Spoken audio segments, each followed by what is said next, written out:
தமிழ் சினிமாவில் அதிகபட்ச national awards win பண்ணது அப்படின்னு பார்த்தா எடிட்டிங் கேட்டகரிக்கு தான்.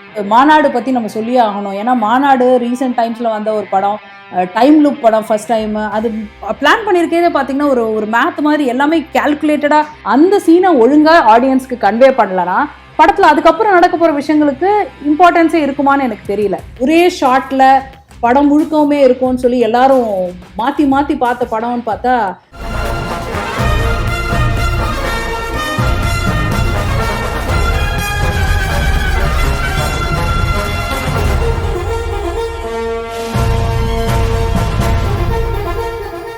Hi, this is cinema traveller. நான் நெட்ஃப்ளிக்ஸில் ஒரு சீரீஸ் பார்த்துட்டு இருந்தேன், இன்வென்டிங் ஆனா அப்படின்னு. ரீசெண்டாக வந்து ஒரு ஸ்டோரி, ரியல் லைஃப் ஸ்டோரியை பேஸ் பண்ணி இது பண்ணியிருக்காங்க. Shonda Rhimes, the biggest script writer, அவங்க வந்து இந்த ஷோண்டா லேண்ட்லேருந்து இந்த சீரீஸ் பண்ணியிருக்காங்க. இதில் பார்க்கும்போது என்னென்னா, editing plays a very major role இந்த சீரீஸ். அதை வந்து ஃபாஸ்ட்டாக மூவ் ஆக்கிறதுல வந்து அந்த எடிட்டிங் டெக்னிக்ஸ் வந்து ரொம்ப வித்தியாசமாக ட்ரை பண்ணியிருந்தாங்கன்னு நான் யோசித்தேன். எடிட்டிங்கிறது எவ்வளோ ஒரு முக்கியமான பார்ட், டைரக்டருக்கு ஈக்குவலண்ட்டான ஒரு பார்ட் ப்ளே பண்ணுற ஒரு விஷயம் எடிட்டிங். இன்ஃபேக்ட் கண்டுகொண்டேன் படத்தில் வந்து ஒரு டயலாக் வரும், ஒரு கட்டிங் ஒரு ஒட்டிங் அப்படின்னு. அதை பார்த்துட்டு எல்லாரும் சிரிச்சுட்டு நம்ம வந்துடுவோம். பட் ஆனால் சினிமா முழுக்க ஒரு கதையை எடுத்து முடிச்சுட்டு வந்ததுக்கப்புறமா அதை வந்து வேற மாதிரி வித்தியாசமாக காட்டுறதை வந்து யாரால முடியும்னா ஒரு எடிட்டரால் முடியும். அண்ட் இந்த மாதிரி இந்த இன்வென்டிங் ஆனா சீரீஸில் வந்து ஒரு ப்ரெசன்ட் பாஸ்ட் மாற்றி போகும். அந்த இதை யோசிக்கும் போது திடீர்னு அலைப்பாயுதே படம் ஞாபகம் வந்தது.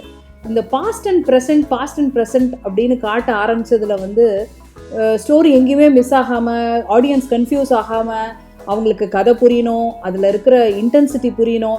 இந்த அளவுக்கு அதை பண்ணுறது வந்து ஒரு டைரக்டர் அவர் பண்ணார். அதுக்கப்புறம் அதில் எடிட்டரோட பார்ட் எவ்வளோ முக்கியமாக இருந்தது. இந்த படத்துக்கு வந்து ஸ்ரீகர் பிரசாத் அவர் வந்து பேரலல் எடிட்டிங் அப்படின்னு ஒரு கிராஸ் கட்டிங் அப்படின்னு சொல்கிற அந்த டெக்னிக்கில் வந்து எடிட்டிங் ட்ரை பண்ணியிருப்பார். இது வந்து ஃபஸ்ட்டு அந்த படம் எடுத்து முடிச்சுட்டு வந்ததுக்கப்புறமா அதை எத்தனை கட்டு வைக்கணும்னு சொல்லி ரொம்ப டிஸ்கஷன் போயிருந்திருக்கு. ஆக்சுவலி பாஸ்ட் ப்ரெசென்ட் காட்டிகிட்டே போயிருந்தாலும் ஜனங்க பார்க்குறவங்களுக்கு கன்ஃபியூஸ் ஆகிடுவாங்களோன்னு சொல்லி அதை எத்தனை கட்ஸ் கம்மி பண்ணலாம், ஆர் எப்படி இன்க்ரீஸ் பண்ணுறது, அதை எப்படி இன்ட்ரெஸ்டிங்காக சொல்கிறது அப்படின்னு. அந்த படம் பார்த்தீங்கன்னா உங்களுக்கே தெரியும், ஃபஸ்ட்டு ஒரு பாஸ்ட்லேருந்து ப்ரெசென்ட்டுக்கு மூவ் ஆகும் போது ஒரு கலர் டோன் மாற்றிருப்பாங்க லேசாக, ஒரு மியூசிக் அதுலேருந்து ஒரு டேக் ஓவர் ஆகும், அது மூலமாக டிஃப்ரென்ஷியேட் பண்ணியிருப்பாங்க அந்த சீனை. அவ்வளோ இன்ட்ரெஸ்டிங்கான ஒரு படம். அதே மாதிரி ஆயுத எழுத்து எடுத்திங்கன்னா அதுலேயும் பேரலாக 3 ஸ்டோரி போகும். ஸோ அதுலேயும் அந்த பேரலல் கட்டுன்ற அந்த எடிட்டிங் டெக்னிக்கை யூஸ் பண்ணியிருப்பாங்க. இது வந்து மணிரத்னம் டைரக்டர் யூஸ் பண்ணது மட்டும் இல்லாமல் ஹாலிவுட்டில் நிறைய பேர், இப்போ கிறிஸ்டோபர் நோலன் எடுத்திங்கன்னா அவர் வந்து ஒரு என்சைக்ளோபீடியா மாதிரி, அவரோட படங்கள் புரிஞ்சுக்கிறதுக்கே நிறைய டைம் எடுக்கும். அவரோட படங்களில் பார்த்தீங்கன்னா டன்கர்க்கில் பார்த்தீங்கன்னா பேரலாக 3 விஷயங்களை காட்டியிருப்பார். 3 விஷயமும் சைமல்டேனியஸாக நடக்கும். அதுலேயும் பேரலல் எடிட்டிங் டெக்னிக் யூஸ் பண்ணியிருப்பாங்க. அதுக்கப்புறம் இன்செப்ஷன், அந்த படத்தை பார்த்து புரிஞ்சிக்கவே ஒரு 4 தடவை 5 தடவை பார்த்ததுக்கப்புறம் தான் படம் புரியவே ஆரம்பிக்கும். அந்த படத்தில் பார்த்தீங்கன்னா டிஃப்ரெண்ட் லெவல்ஸ் ஆஃப் கான்ஷியஸ்னஸ் அதை காட்டுறதுக்கு வந்து பேரலல் எடிட்டிங் யூஸ் பண்ணியிருப்பாங்க. இந்த மாதிரி எடிட்டிங் டெக்னிக்ஸ் கதை சொல்கிறதுல ரொம்ப முக்கியமான ஒரு பங்கு வகிச்சிருக்கு. அதே மாதிரி நம்ம எல்லாருக்கும் தெரிஞ்ச படம் கும்கி. அந்த படத்தை வந்து நேஷனல் அவார்ட் வின் பண்ணியிருக்கு திருப்பி வந்து எடிட்டிங்க்கு. சரி, கும்கி படம் எத்தனை பேர் எடிட்டிங் என்ன இருக்குது அப்படின்னு பார்த்துருக்காங்க? நானுமே பார்த்தது கிடையாது. அது ஒரு லவ் ஸ்டோரி, இன்ட்ரெஸ்டிங்காக இருக்கும், பாட்டுங்கெல்லாம் ப்ரில்லியண்ட்டாக இருக்கும். அதுக்கப்புறம் இந்த இன்ஃபர்மேஷன் தெரிஞ்சதுக்கப்புறம் நான் திருப்பி அந்த படத்தை எடுத்து ஆக்சுவலி பார்த்தேன், இதில் எடிட்டிங் என்ன ப்ரில்லியண்ட்டாக பண்ணியிருக்காங்க அப்படின்னு.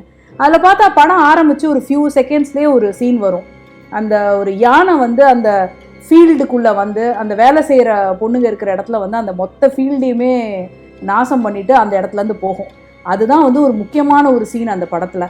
அந்த படத்துக்கு அப்புறம் தான் வந்து அந்த யானை மேலே ஒரு பயம் வரும். இந்த ஊர் மக்கள்லாம் அந்த யானை எப்படி அடக்கிறது, கும்கி எப்படி அடக்கிறதுன்றதை பற்றி யோசிப்பாங்க. அதுக்கான ஒரு முக்கியமான சீன். அந்த சீன் பார்த்தீங்கன்னா அது வந்து ஒரு கிராஃபிக்ஸ் யானை, ஒரிஜினல் யானை கூட கிடையாது.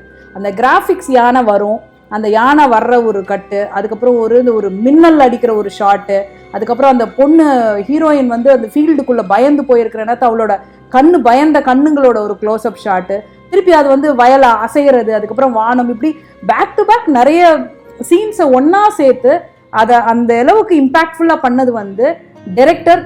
அவர் கூடவே எடிட்டரும் அவ்வளோ வேலை பண்ணியிருக்காருன்னு அந்த படம் பார்க்கும் போது தெரிஞ்சது. அதே மாதிரி இன்னொரு எனக்கு பிடிச்ச எடிட்டிங் டெக்னிக் மேட்ச் கட்டுன்னு சொல்கிற அந்த டெக்னிக் எனக்கு எப்போவுமே பிடிக்கும் படங்களில். ஏன்னா அது ரொம்ப சிம்பாலிக்காக நிறைய விஷயத்த காட்டும். அந்த மேட்ச் கட் என்னன்னா, நீங்கள் இப்போ ஒரு விஷயம் ஒரு சுழல் காட்டுறீங்க அப்படின்னா அந்த சுழலுக்கு ஈக்குவலண்ட்டான இன்னொரு ஒரு விஷயத்த ரெண்டும் கொலாபரேட் பண்ணும். இப்போ ஒருத்தர் கண் மூடுறாரு அப்படின்னா இன்னொரு இடத்துல வந்து அந்த கண் திறக்கிற மாதிரி ஒரு ஷாட் ஆரம்பிக்கும். இன்ஃபேக்ட் பிகில் படம் பார்த்தீங்கன்னா அதில் ஒரு ட்ரெய்லர் கட் பண்ணியிருப்பாங்க. அதில் வந்து விஜய் ஒரு இடத்துல அதை ஹிட் பண்ணுவார், பட் ஆக்சுவலி ஸ்டேடியமில் அது கனெக்ட் ஆகும் இன்னொரு பால் அவர் ஹிட் பண்ணுறதோட. ஸோ அந்த மாதிரி மேட்ச் பண்ணி ரெண்டு வேற வேற சீன்ஸை பக்கத்தில் வச்சு அதை மேட்ச் பண்ணி காட்டும் போது அதனுடைய அழகே தனியாக தெரியும். அண்ட் இந்த மேட்ச் கட் இல்லாமல் இன்னொரு விஷயம் எடிட்டிங்கோட பிரில்லியன்ஸை தெரிஞ்சுக்கணும் அப்படின்னா துப்பாக்கி படம் பிளாக் பஸ்டர் மூவி. அந்த படத்தை பார்க்காதவங்களே இருக்க முடியாது. அதில் ஒரு முக்கியமான இன்டர்வெல் சீன் ஒன்று வரும். அது என்னன்னா அந்த 12 பேரை சேஸ் பண்ணணும், அந்த 12 பேரை போய் துரத்தணும், அவங்க எங்கெங்கே போகிறாங்கன்னு சொல்லணும். அது ஒரு பெரிய லாங் சீன், ஆனால் ரொம்ப ரொம்ப முக்கியமான ஒரு சீன். அந்த சீனை ஒழுங்காக ஆடியன்ஸ்க்கு கன்வே பண்ணலன்னா படத்தில் அதுக்கப்புறம் நடக்க போகிற விஷயங்களுக்கு இம்பார்ட்டன்ஸே இருக்குமான்னு எனக்கு தெரியல. ஸோ அந்த இடத்துலையும் திருப்பி அந்த எடிட்டர் தான் வந்து ஒரு முக்கியமான பங்கு வகிச்சிருக்காரு. எப்படின்னா அந்த படம் ஷூட் பண்ணும்போது ஃபுட்டேஜ் மட்டுமே வந்து 14 மணி நேரத்துக்கான ஃபுட்டேஜ் இருந்திருக்கு. அந்த 14 மணி நேர ஃபுட்டேஜை வந்து டேபிளுக்கு எடிட்டிங் டெஸ்க் கொண்டு வந்ததுக்கப்புறமா அந்த கதையை எப்படி சொல்கிறது, 12 பேரை காட்டணும், அந்த 12 பேர் என்ன செய்ய போகிறாங்கன்னு தெரியணும், பேக் டு பேக் கட் பண்ணியிருக்காரு, அது ரியல் டைம்லையும் காட்டணும், முக்கியமான விஷயம். ஸோ இதெல்லாம் பண்ணிட்டு கடைசியில் அந்த ஷூட் பண்ணுற ஒரு சீக்வன்ஸ் வரும். அந்த சீனை வந்து கொஞ்சம் ரியல் டைம்லேருந்து மாற்றி இம்பாக்ட்ஃபுல்லாக காட்டணுன்றதுக்காக ஒருத்தர் சுட்டோடனே இன்னொருத்தர் சுட்டோடனேன்னு சொல்லி ஒரு அத்தனை பேர் சொல்கிறதையும் பேக் டு பேக் எடிட் பண்ணியிருப்பாங்க. அந்த கிறிஸ்பியாக அந்த எடிட்டிங்கை பண்ணினதுல தான் அந்த சீனே வந்து ரொம்ப எலிவேட் ஆகுதுன்னே நான் நினைக்கிறேன் ஆக்சுவலி. அதே மாதிரி கட்டிங் ஆன் ஆக்ஷன் அப்படின்னு ஒரு டெக்னிக். அந்த கட்டிங் ஆன் ஆக்ஷன் என்னன்னா, ஒரு சீனை நம்ம எடுக்கும்போது ஒருத்தர் நடக்கிறாருன்னா அவர் நடந்து போய் முடிச்சதுக்கு அப்புறம் கட் பண்றது ஒண்ணு, அவர் நடந்து முடிக்கிற நேரத்தில் அவர் இன்னும் ஆக்ஷன்ல இருக்கும் போதே கட் பண்றது ஒண்ணு. அந்த ஆக்ஷன்ல அவர் இருக்கும் போதே கட் பண்ணும் போது என்னன்னா அந்த சீன் வந்து ரொம்ப சீம்லெஸ்ஸா இருக்கும், ஒரு யதார்த்தமா இருக்கும். அது வந்து ஒரு தனியா துண்டா தெரியாது. இதை வந்து நிறைய டெக்னிக் நிறைய படங்கள்ல யூஸ் பண்ணியிருக்காங்க. அதுவுமே பார்க்கறதுக்கு இன்ட்ரெஸ்டிங்காக இருக்கும். பட் தமிழ் படங்களில் பார்த்தீங்கன்னா இந்த கட்டிங் ஆன் ஆக்ஷன் வந்து நிறைய ஆக்ஷன் சீக்வன்சஸ்ல யூஸ் பண்ணியிருக்காங்க. இப்போ இறுதி சுற்றுல பார்த்தீங்கன்னா அந்த பாக்ஸிங் சீன், அதுக்கப்புறம் இப்போ ரீசெண்டாக வந்த சர்பேட்டா பார்த்தீங்கன்னா அதுலேயும் அந்த ஆக்ஷன் சீக்வன்சஸ்ல இந்த எடிட்டிங் டெக்னிக்கை நிறைய யூஸ் பண்ணியிருப்பாங்க. அது வந்து அதனுடைய பிரில்லியன்ஸை வந்து அதிகப்படுத்தி காட்டும்.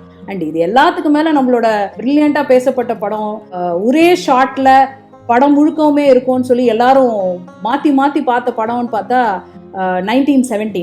அந்த படத்தில் ஒரே ஷாட்டு ஃபுல் படம் அப்படின்னு சொல்லி பார்த்தோம். அதுக்கு நடுவு நம்ம தேடி இருப்போம் இதில் எடிட்டிங்கே இல்லாமல் எப்படி எடுத்திருக்காங்க அப்படின்னு. ஆனால் அதுலேயே கிட்டத்தட்ட ஒரு 34 கட்ஸுக்கு மேலே இருக்குது. இட்ஸ் கால்டு இன்விசிபிள் கட் அப்படின்னு ஒரு எடிட்டிங் டெக்னிக். அதை யூஸ் பண்ணி 34 இடத்துக்கு மேலே இருக்குது. இன்னும் ஆடியன்ஸ் பார்த்து கண்டுபிடிச்சிக்கிட்டே இருக்காங்க, இந்த இடத்துல ஒரு கட் இருக்குது, இந்த இடத்துல ஒரு கட் இருக்குன்னு. அது என்னன்னா, ஒரு படம் மூவ் ஆகிட்டே இருக்கும்பொழுது ஒரு இன்கேஸ் ஒரு டார்க்கான ஒரு கார்னர் வருதுன்னா அந்த இடத்துல ஒரு கட் பண்ணிப்பாங்க. திருப்பி இன்னும் கொஞ்சம் இடத்துல ஒரு லைட்டான ஒரு இடம், ஒரு வெளிச்சமான இடம், அந்த இடத்துல அந்த மாதிரி இன்விசிபிளாக எங்கெல்லாம் கட் பண்ண முடியும்னு பார்த்து கட் பண்ணி இருக்கிறது ஒரு இடம். இப்படி எடிட்டிங்ன்ற ஒரு விஷயம் வந்து ரொம்ப ஒரு முக்கியமான விஷயம். ஒரு கதையை சொல்லும்பொழுது A to Z சொல்லலாம், இல்லை Z-லேருந்து ஆரம்பிச்சு ஏவும் சொல்லலாம். இப்படி எடிட்டிங் வந்து எலிவேட் பண்ண ஒரு சாங் அப்படின்னா வேட்டையாடு விளையாடு படத்தில் கற்க அப்படிங்கிற இன்ட்ரடக்ஷன் சாங், கமல்ஹாசனோட இன்ட்ரடக்ஷன் சாங்.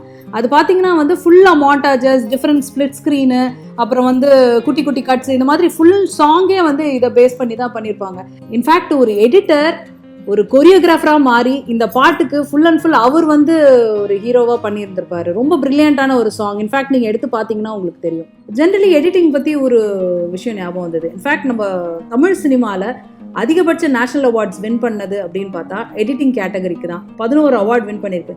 நம்மளோட தமிழ் சினிமாவில் பார்த்தீங்கன்னா ரொம்ப பிரில்லியண்டான எடிட்டர்ஸ் இருந்துட்டும் இருக்காங்க. In fact Antony, VT Vijayan, Ruben, Sreekar Prasad, Lenin, Sabu Joseph, Praveen KL. In fact Praveen கேஎல்னு பேசும்போது மாநாடு பற்றி நம்ம சொல்லியே ஆகணும். ஏன்னா மாநாடு ரீசெண்ட் டைம்ஸில் வந்த ஒரு படம், டைம் லூப் படம். ஃபர்ஸ்ட் டைம் அது பிளான் பண்ணியிருக்கே பார்த்தீங்கன்னா ஒரு மேத் மாதிரி எல்லாமே கேல்குலேட்டடாக என்னென்ன சீன் எப்படி வரணும், எந்தெந்த ஷாட் எப்படி வரணும் எல்லாமே பிளான் பண்ணியிருக்காங்க. அதில் எடிட்டிங் ரொம்ப ரொம்ப முக்கியமான ஒரு பங்கு வகிச்சிருக்கு. ஏன்னா சிம்பு ஃபர்ஸ்ட் டைம் பார்த்த சீனே தான் செகண்ட் டைம் வரப்போகுது, தேர்ட் டைம் வரப்போகுது, ஏன்னா டைம் லூப்ன்றதுனால.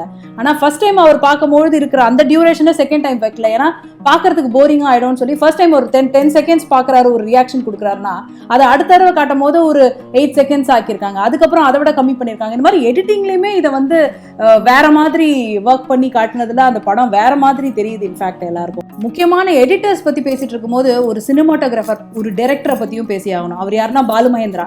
நிறைய பேருக்கு பாலு மகேந்திரானோடனே அவரோட கேமரா கண் ஞாபகம் வரும், அவரோட டைரக்ஷன் ஸ்டைல் ஞாபகம் வரும். பட் ஆனா நிறைய பேருக்கு தெரியாத விஷயம் என்னன்னா, அவரோட நிறைய படங்களுக்கு, முக்கியமான படங்களுக்கு அவரே தான் எடிட்டும் பண்ணியிருக்காரு. சதி லீலாவதி, ரெட்டைவால் குருவி, அவர் கடைசியா பண்ண தலைமுறைகள், அந்த படம் வரைக்கும் அவர் தான் எடிட்டிங் பண்ணியிருக்காரு. இது ஒரு இன்ட்ரெஸ்டிங்கான ஒரு இன்ஃபர்மேஷன். இன்ஃபேக்ட் நீங்க எடிட்டிங்ல இந்த மாதிரி இன்ட்ரெஸ்டிங்கான சீன்ஸ், எடிட்டர்ஸ் யார் யார் என்ன பண்ணியிருக்காங்கன்னு தோணுச்சுன்னா அதை எங்களுக்கு கமெண்ட் பண்ணுங்க, so that we can even talk about that.